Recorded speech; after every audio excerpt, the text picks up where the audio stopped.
اور ایسے ہی دعا ایک عمل ہے، ہم دعا کرتے ہیں اور اس کا بدلہ اور اس کا اجر اور اس کا فائدہ مردے کو بھی حاصل ہوتا ہے۔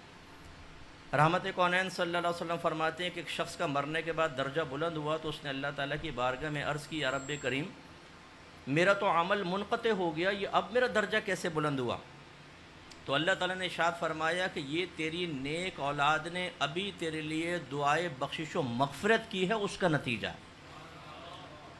اس لیے ہم اہل سنت کا یہ عقیدہ ہے کہ اگر ہم کوئی عمل کرتے ہیں اور یہ ذہن میں رکھیں، چاہے وہ فرض ہو، واجب ہو، سنت ہو، نفل ہو، مستحب ہو، اس سب کا ثواب ایصال کیا جا سکتا ہے۔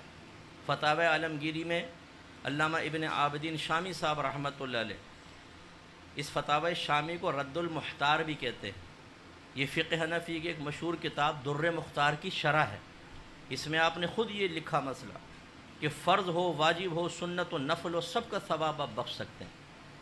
اس کا مطلب ہے کہ یہ جو کہ ہم بعض لوگوں میں غلط فہمی ہوتی ہے کہ قرآن خوانی کراؤ اس کا ثواب بخشو، یا آیت کریمہ کرواؤ پھر کرو، تو اس کا بھی پہنچے گا اور آپ اہتمام کرنا چاہیں تو حرج نہیں۔ لیکن اگر آپ فرض نماز پڑھ رہے ہیں، پڑھنے کے بعد اس کا ثواب ایصال کر دیں۔ آپ کوئی نفلی کام کرتے ہیں، آپ کو صدقہ کرتے ہیں، سب کا ثواب۔ اچھا، یہ بھی میں نے دیکھا ہے، اگر میری بہنیں بھی سن رہی ہیں یا بعد میں سنیں گی، بہنوں میں خاص طور پہ میں نے ایک بخل کی سی کیفیت دیکھی ہے۔ ایک قرآن ختم کیا، بھائی کس کے لیے؟ نانی کے لیے، یہ صرف میری نانی کے لیے۔ دوسرا قرآن پڑھیں گی یہ امی کے لیے۔ ارے بھائی آپ کیوں بخل کر رہے ہیں؟ جب اللہ کی رحمت بڑی ہے، وہ اجر دینے کے لیے تیار ہے، اور آپ اگر ایک کاروبار سے انویسٹمنٹ کر کے 1,00,000 روپے کما سکیں، اور دوسرا کہے کہ اگر میں تھوڑی سی ٹیکنیک بتاؤں یہی 1,00,000 1,00,00,000 میں بدل سکتا ہے، تو پھر ادھر کیوں نہ جائیں کہ بھئی 1,00,00,000 کما لیں؟ تو ہم کہتے ہیں اس کے لیے، اس کے لیے۔ حالانکہ اعلی حضرت نے ارشاد فرمایا کہ اگر کوئی ایک قرآن پڑھ کر فرض کر لیں 10 مردوں کو بخشے گا تو سب کو پورا پورا قرآن کا ثواب ملے گا۔ ایسا نہیں کہ کچھ کچھ سپارے جا رہا ہوں، پورا پورا قرآن کا ثواب ملے گا، اور بخشنے والے کو 10 قرآن کا ثواب ملے گا۔ اس لیے پھر فرماتے ہیں کہ بہتر ہے کہ یوں ایصال ثواب کریں کہ سب سے پہلے اپنے آقا کی بارگاہ میں پیش کریں کہ یا رب کریم، اس کا ثواب میں اپنے آقا کی بارگاہ میں پیش کرتا ہوں، قبول و منظور فرما، اور آپ کے وسیلہ جلیلہ سے حضرت آدم علیہ السلام سے لے کر آج تک جتنے مسلمان دنیا سے پردہ فرما چکے، جو دنیا میں موجود ہیں اور جو قیامت تک آئیں گے، سب کے نام اعمال میں منتقل کر دے۔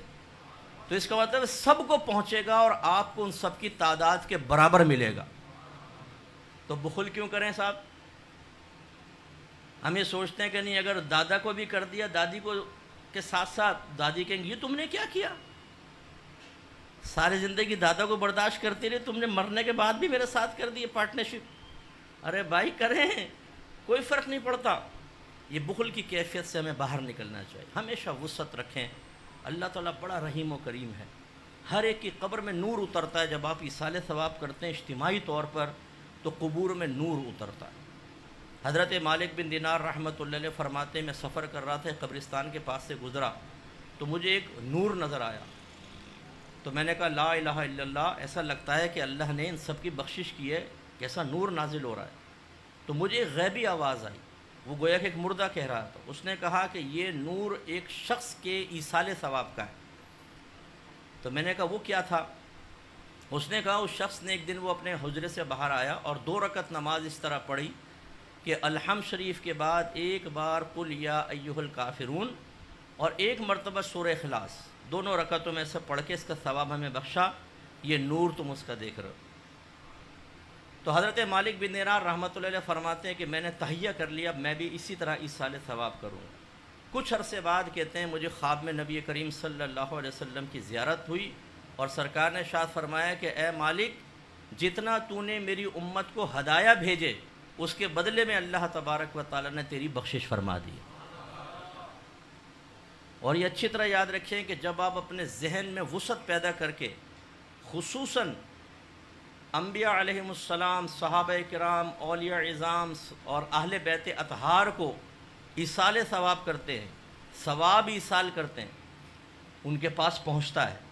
آپ کے نام کے ساتھ آپ کے والد کے نام کے ساتھ تعارف ہوتا ہے، یہ فلاں بن فلاں نے بھیجا ہے، اس سے ان کے درجے بلند ہوتے ہیں، ان کے قبور میں انوار و تجلیات اللہ کی طرف سے نازل ہوتی ہیں، رحمتیں نازل ہوتی ہیں، انہیں روحانی سکون ملتا ہے جب آپ ان کے لیے اس طرح روحانی سکون اور درجات کی بلندی کا سبب بنتے ہیں۔ علماء کہتے ہیں اب ذرا تصور میں سوچیں، جب آپ میدان محشر میں پہنچیں گے اور ان نفوس قدسیہ کو اللہ تعالیٰ اذن شفاعت عطا فرمائے گا، تو یہ کسی کا احسان نہیں رکھتے ہیں، یہ تمہیں ڈھونڈ ڈھونڈ کر تمہاری شفاعت کریں گے۔ تو اس لیے بالکل جیسا بھی یہ محفل ایک پرٹیکولر والد صاحب کے لیے رکھی گئی، تو یہ ہو سکتا ہے کہ آپ اجتماعی سال ثواب کریں اور آخر میں کہیں خاص طور پہ ان کے لیے، اس میں کوئی حرج نہیں ہے، یہ ہو سکتا ہے۔ تو جیسے بھی یہ رکھی گئی ان کے لیے خاص ایصال ثواب، اور دعا میں سب کو بخش دیا جائے، سب کو ایصال کیا جائے، تو انشاءاللہ تعالی میدان محشر میں، اور پھر ہم اہل سنت کے لیے خاص طور پہ بڑی سعادت کی بات، ہم کوئی زندگی میں ایک بار نہیں کرتے ہیں، ہم تو بار بار کرتے ہیں۔ اللہ نے ہمیں ایسے مواقع دیے ہیں کہ ہم بار بار ایصال ثواب کرتے ہیں، کبھی شیخ عبد القادر جیلانی رضی اللہ تعالیٰ عنہ کے لیے، کبھی سرکار کی میلاد مناتے ہوئے، کبھی خواجہ صاحب کی چھٹی مناتے ہوئے، کبھی داتا صاحب کا عرس کرتے ہوئے، زبردست قسم کا ایصال۔ تو انشاءاللہ ہمارے اللہ تعالیٰ نے ہمیں توفیق دی، اور ہمارے وسیلے سے، اگرچہ وہ محتاج نہیں ہیں، وہ تو بالکل محتاج نہیں، لیکن ان کے درجے بلند ہوتے ہیں۔ تو اگر کوئی ہمیں تحفہ دے اور میں پیسے والا ہوں تو میں اس کو جواب میں دوں گا، اگر میں سخی ہوں تو جواب میں دوں گا، اور فرض کر لیں کسی نے مجھے 100 روپے دیے اور میں کروڑ پتی ہوں تو میں اپنی حیثیت کے مطابق دوں گا۔ تو اب اندازہ کریں کہ ہم ثواب ایصال کرتے ہیں اپنی حیثیت کے مطابق، اور ان بزرگوں کی طرف سے جو جواب آئے گا وہ ان کے درجات کے اعتبار سے آئے گا، وہ ہوگا کہ آپ سوچئے ذرا۔ اس لیے یہ بہت اچھی محفل ہے، اس طرح کی محافل بھی سجائیں، اور ویسے بھی آپ ذہن بنائیں کہ جو کچھ آپ نیک عمل کرتے ہیں، رات کو سونے سے پہلے دعا کر لیں، اللہ تعالیٰ جو بھی میں نے نیک عمل کی اس کا ثواب بارگاہ رسالت میں اور آپ کے وسیلہ جلیلہ سے آدم علیہ السلام سے لے کر قیامت تک جتنے گئے، جتنے موجود ہیں، جتنے آئیں گے، سب کو پہنچا دے، سب کو پہنچے گا، اور آپ کے نام اعمال میں سب کی تعداد کے برابر۔